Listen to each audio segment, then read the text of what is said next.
Oh, 1-2, 1-2. Okay, that should be good. Hey, wait a second. Check something.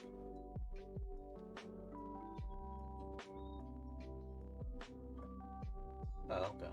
Everything is good in this front.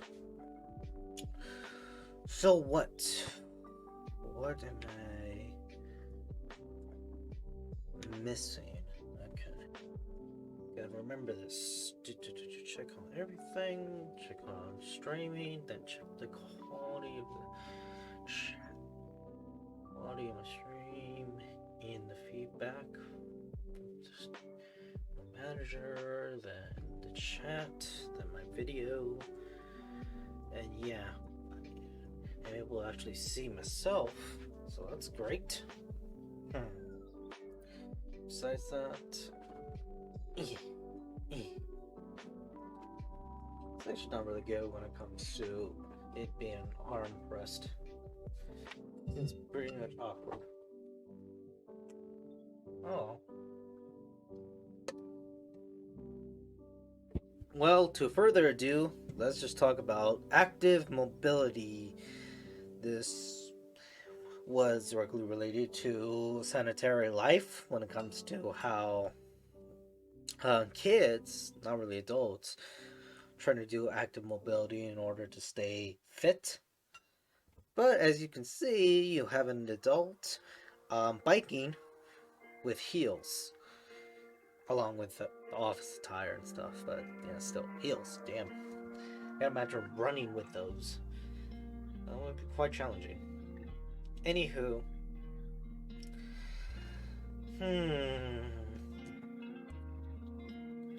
Okay, now let's start with me reading to this. Anybody listen or whatsoever? Let's go. Active mobility. Active mobility, action travel. Active travel. Active transport or active transportation. So, active mobility, active travel, active transport, or active transportation is the transport of people or goods through non-motorized means based around human physical activity. The best known forms of active mobility are walking and cycling, though other modes include running, skateboarding, kick scooters, and roller skates. Due to its prevalence, cycling is sometimes considered separately from the other forms of active mobility. Public policies promoting active mobility tend to improve health indicators by increasing the levels of physical fitness and reducing the rates of obesity and diabetes, whilst also reducing the consumption of fossil fuels and consequent carbon emissions. These policies are proven to result in large increases in active transportation for commuting. For example, Portland, Oregon was able to increase bicycle use fivefold from 1990 to 2009 with pro cycling programs. Studies have shown that city-level programs are more effectively than encouraging active mobility on the individual level. So city-level programs are more effective than encouraging active mobility in the individual level. Contents: 1. Health. 2. Environment. 3. Government responses. 4 through 6. It's all about resources. See also references, external links. Do further ado, health. Health benefits. You see there? We're going to talk about health. So health benefits of active mobility include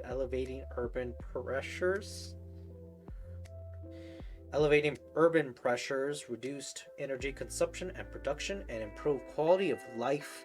Active mobility improves health by decreasing air pollution from cars. However, negative health problems can arise from inactive and sedentary lifestyles. The U.S. Centers for Disease Control recommends increasing access to active transportation. Multiple U.S. studies advocate for increased access to active transportation for everybody, including children, due to multiple health benefits. Sedentary people can lower their BMI by increasing physical activity. A House of Commons of the United Kingdom Health Committee report about obesity in 2004 recommending cycling and walking as a key components to combat obesity. Public Health England estimated in 2016 that in the UK, physical inactivity directly contributes to 1 in 6 deaths every year.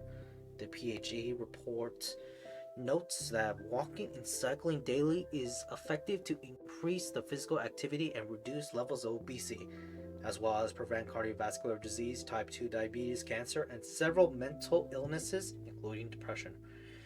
Physical exercise improves mental and physical health.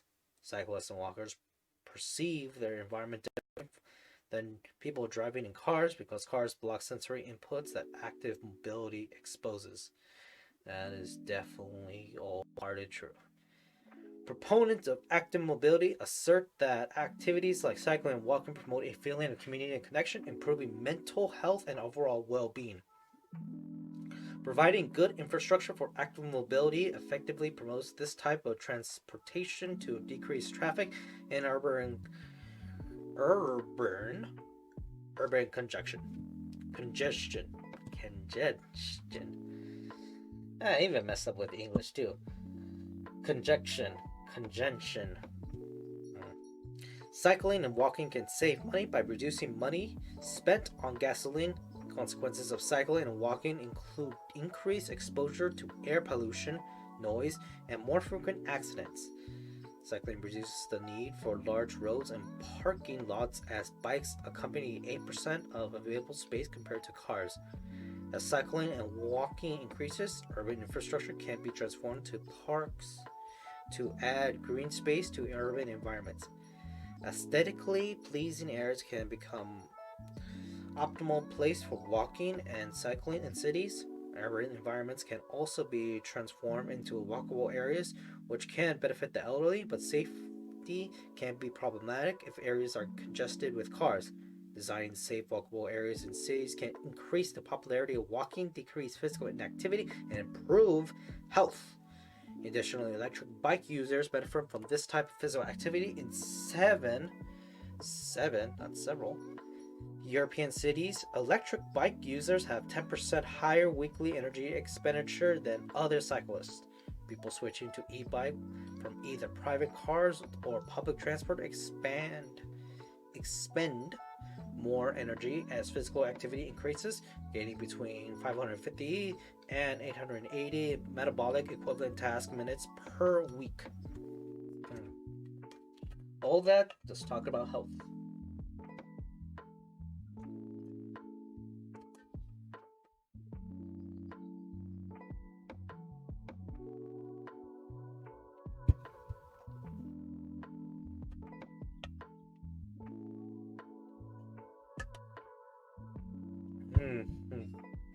Environment. An environment benefit of active mobility is reducing greenhouse gas emissions to slow global warming. Every year, a typical car emits 4.6 metric tons of carbon dioxide. As a greenhouse gas, carbon dioxide in the atmosphere speeds up the effects of climate change. As automobile use increases greenhouse gas emissions, the rates in which our Earth is reaching climate tipping point threshold. Did I ever even pronounce this word while I was ever streaming? Threefold. Yeah. This is the first time I stumbled upon this. Because I certainly would remember we have been difficulties reading this while streaming. So, with that case, pronunciation. Okay, that doesn't show up.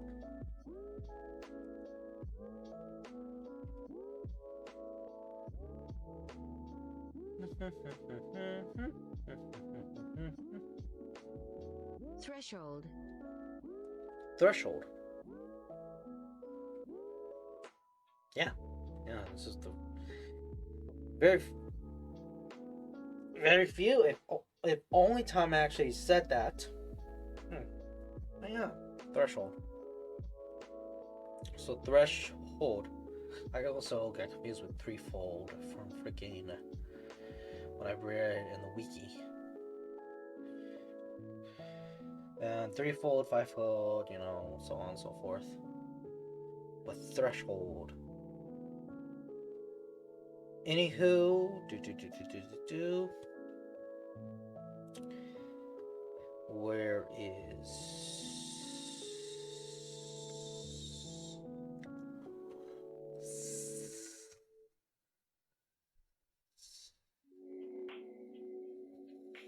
Okay, let me go back to the beginning of the sentence. As automobile use increases greenhouse gas emissions, the rates in which our Earth is reaching climate tipping point thresholds are escalating. Active mobility lowers daily greenhouse gas emissions. Slowly, these tipping points, for example, in New Zealand, active mobility has been found to reduce emissions of carbon dioxide by 1% annually. Air and noise pollution are negative effects of vehicular transport. Air pollution negatively affects human health and the environment.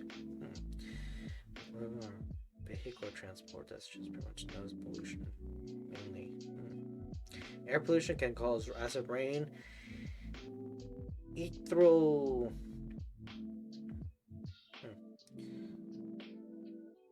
hypertrophication or dystrophication.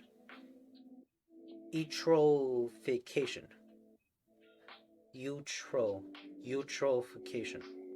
is when a body of water becomes overly enriched with minerals and nutrients which induce excessive growth of algae. Okay, so that would also include any growth of algae in a particular spot on the lake, not just that, which looked like part of swamp. I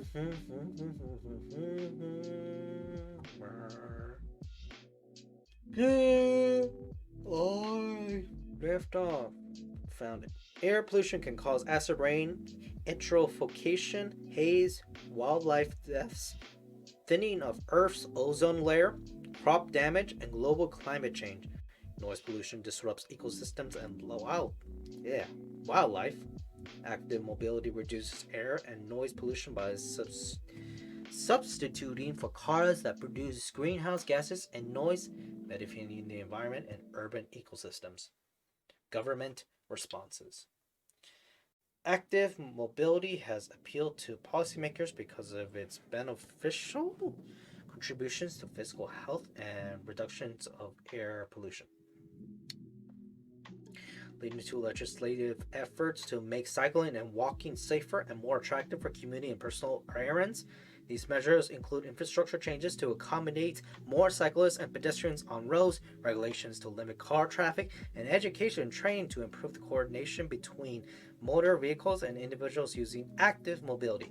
Infrastructure developments that have been correlated with increased active mobility are wider sidewalks, street lighting, street lighting, not lightning. Lighting.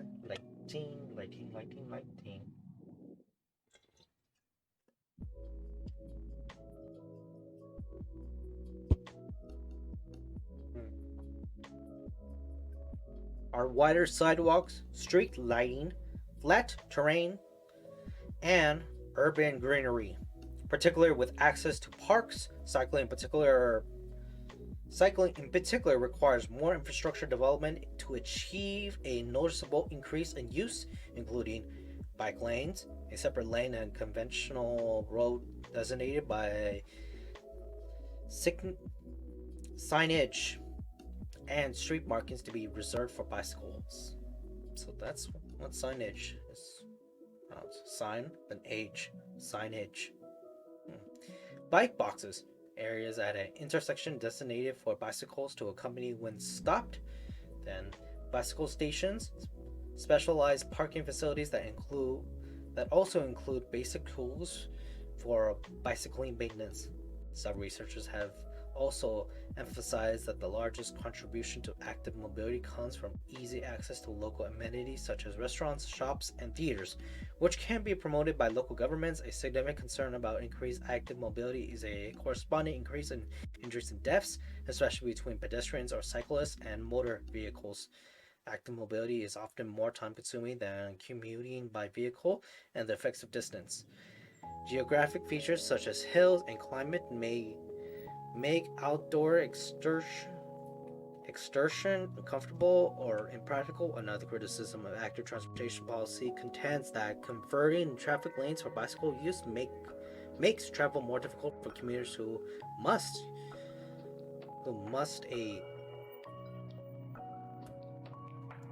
more difficult to commuters who must a motor vehicle. Okay, must use a motor vehicle. Okay, get on that, volunteers. Because I can't. I am busy nowadays. Which I could be with a lot of people and we end up being here. Okay, come on, water. Hold on.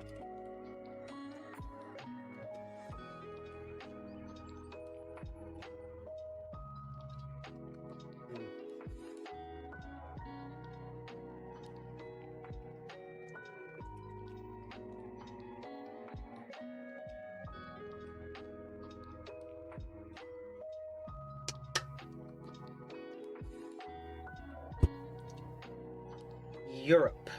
The European Union's mobility and transport organization includes the promotion of walking and cycling among its strategies to enable more sustainable transportation in Europe. The European Union has also adopted a Vision Zero goal to eliminate all traffic deaths and seeking to mitigate the number of incidences between pedestrians and cyclists and motor vehicles, as these commonly result in serious injury or death. Separate from the European Union, several European cities and regions founded an organization, Polis, in 1989 to coordinate efforts between local government and the European Union to improve the efficiency of transportation.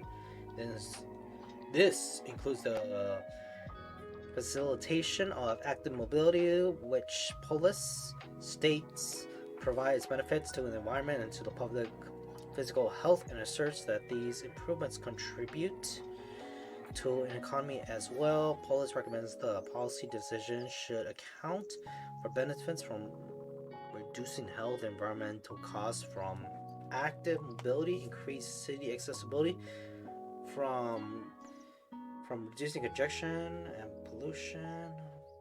Consider regulations on vehicle design to address concerns of safety and convenience. Polis encouraged the development of sustainable urban mobility plans, SUMPs, to guide mobility projects in cities of all sizes.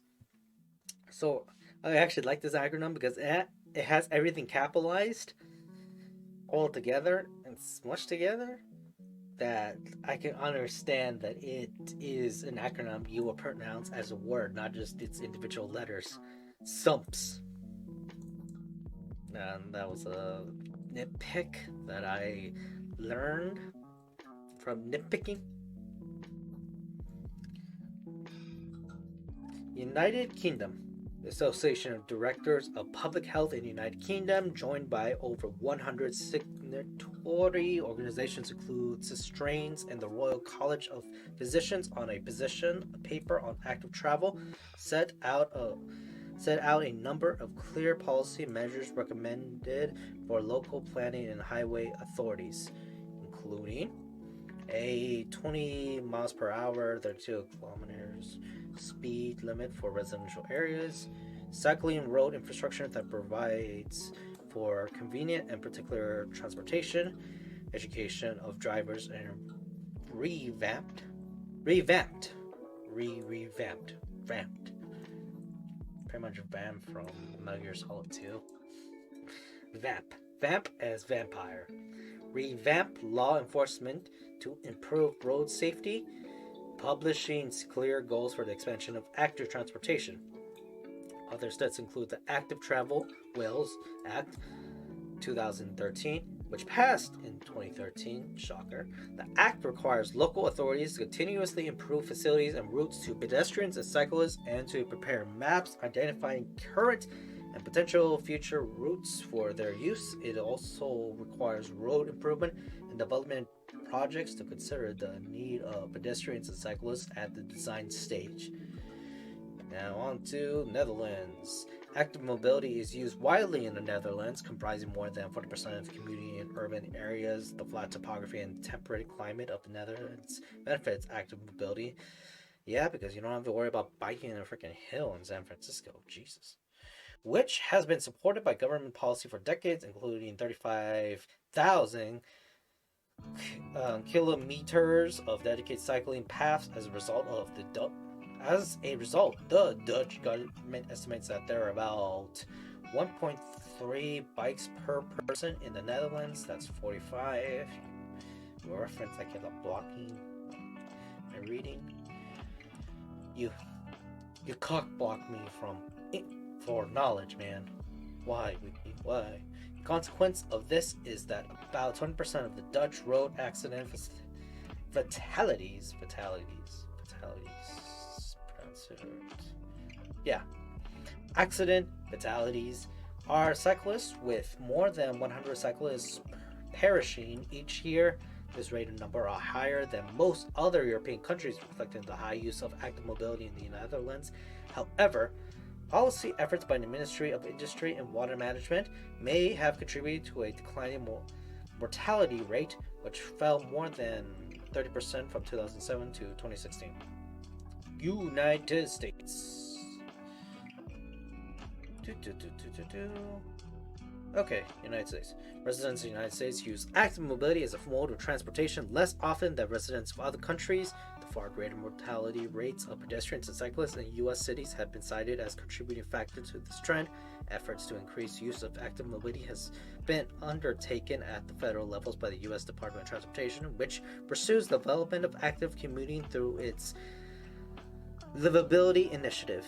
The Livability Initiative includes billions of dollars of funding through several grant programs, including better utilizing investments to leverage development. BUILD, an acronym that's a word, not just series letters that you have to pronounce individually, because it's capitalized. And altogether, Infrastructure for Rebuilding America, INFAR, Infra. So, yeah. You gotta pronounce it letter-wise. It's still capitalized, but it's not. It's interesting. Because, yeah, I could actually say that I do see the difference of it being space, but that could just me understanding that it's a word that I can pronounce as it is. So, like this, I could say in, but that will be referring to infrastructure for IN, not I. So that's also confusing in acronyms. Both ones that you have to pronounce each letter, or the word itself.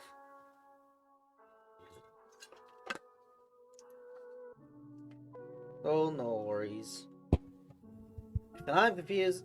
The people who even make this are confused. And people who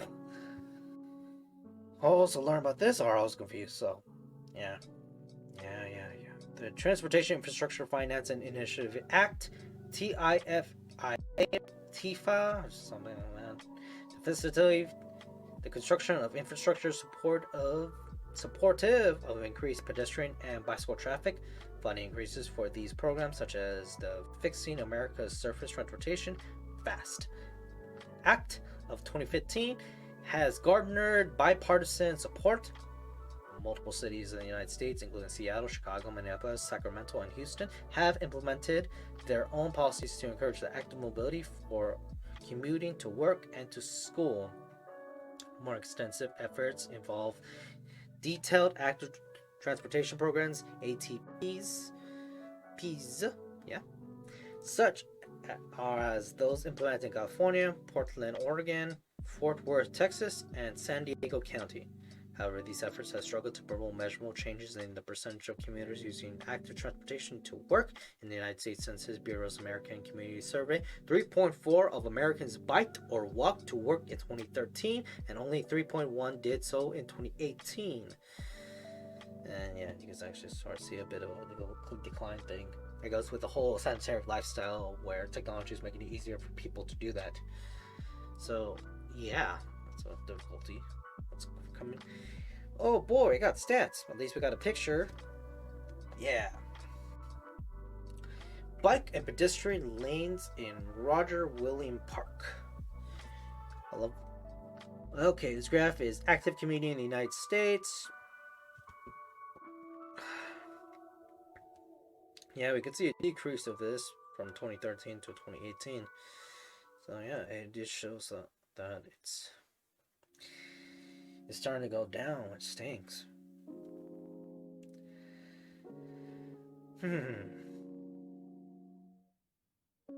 Funny because I started picking up around this time. Well, started doing it more around this time. That goes with me just going outside and stuff like that. Yeah. Singapore, the Land Transport Authority (LTA) of Singapore pursues. Oh, I said it too fast. The Land Transport Authority (LTA) of Singapore pursues a state goal to supplement mechanized transportation methods with, quote, walk and cycle options. Following a test plan implemented in the neighborhood of Temprines, the Minister of Transportation, or just the Minister of Transport, present a national cycling plan in 2013 to provide paths to integrated cycling from Singapore's extensive mass rapid transit system. Things include 190 kilometers of paths, thousands of bicycle parking racks, signage, and cyclist education.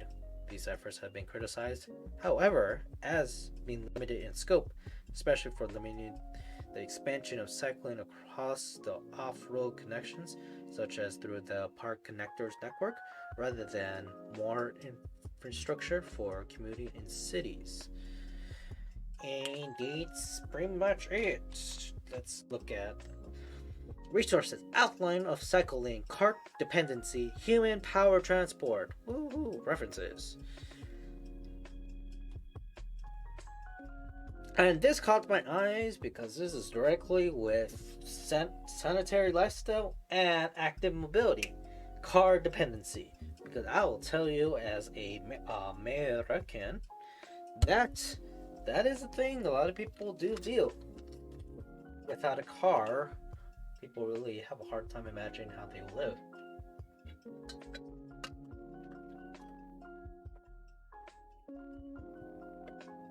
And it's not common knowledge because there's people who, like, example, living in NYC for a very, very long time, or at an early age, actually knows that they could live without a car, or haven't even used a car, and go to some other cities, stuff like that, in the U.S. So it's not always common knowledge.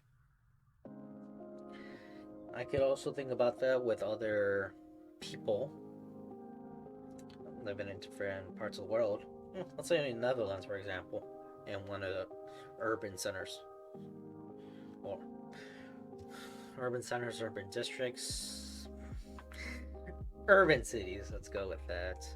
Something that I learned is that, freaking in the UK, they actually have these outdoor town centers, which in the US, we don't really, there's not many places that have them across the US like that.